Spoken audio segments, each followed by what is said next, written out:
Now, GMA on call, you know about that little blue pill, but what about the little pink pill? Well, next month, the FDA could endorse a drug that's being called female Viagra because it's meant to give women's sex lives a boost. Our medical contributor, Dr. Marie Savard, is here to tell us all about it. So do tell us about this, Marie. Well, Robin, let's start with Viagra. Viagra works by relaxing the blood vessels, increasing the blood flow, and increases a man's chances of being able to have sex, his ability to have sex. On the other hand, this new drug, it's called flibanserin. Not approved yet, it's being looked at in the next few weeks. But what this does, it affects a woman's brain. It affects her brain chemistry, and according to the studies, increases her sexual desire or interest in sex. So it's a brain with the woman, with the man, it's a physical... It's a physical thing, the blood flow, yes. That it helps there. Do you think this is going to be approved? I don't know, because, well, what are the issues? In this study, they actually just looked at women who have a condition that some people think doesn't even exist, something called hypoactive sexual desire disorder.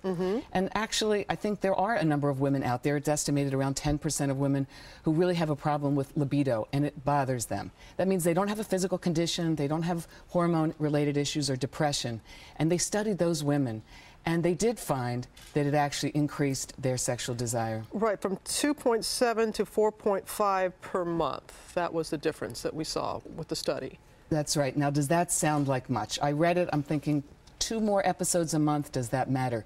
The truth is, for some women, it does matter. Sure. And so I don't think that we can kind of take that point lightly. These were women that were in long-term relationships. They felt there was a response to this drug. But I worry that no simple pill is going to work. And first of all, we don't know the long-term effects.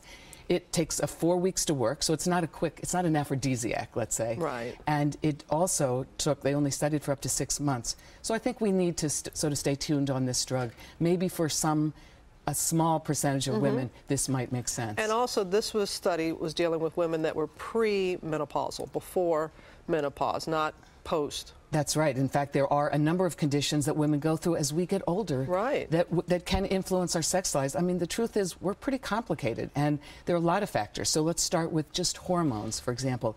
As women go through menopause, or if they have surgery, if their ovaries removed, they lose that hormone of desire, testosterone, which goes down. And there is no FDA-approved drug for women, that testosterone hormone. The second thing is depression, twice as more common in women. Anxiety and stress, just normal life stresses, I think is a big factor. And if you think about it, whether it's our children, our own partner issues, or our parents, and medications, a big one for high blood pressure medicines, antidepressants, interestingly enough, because this was originally studied as one. Yeah, I think people find that surprising, because this was originally studied to be an antidepressant, and then they found this side effect. Lo and behold, because most antidepressants actually, and it didn't work for depression, but most of them blunt your libido. And then the other pill is birth control pills, believe it or not, for some women, can lower that testosterone level and impair their sex drive somewhat. All right, but you didn't answer. Do you think it's going to be approved? I don't know. I'm going to say I usually have a strong feeling about something. I know you do. I'm going to say I hope not yet. I think we're not ready for it. I think we need longer studies, and I don't want women to get the message that there's a simple pill that's going to fix it all.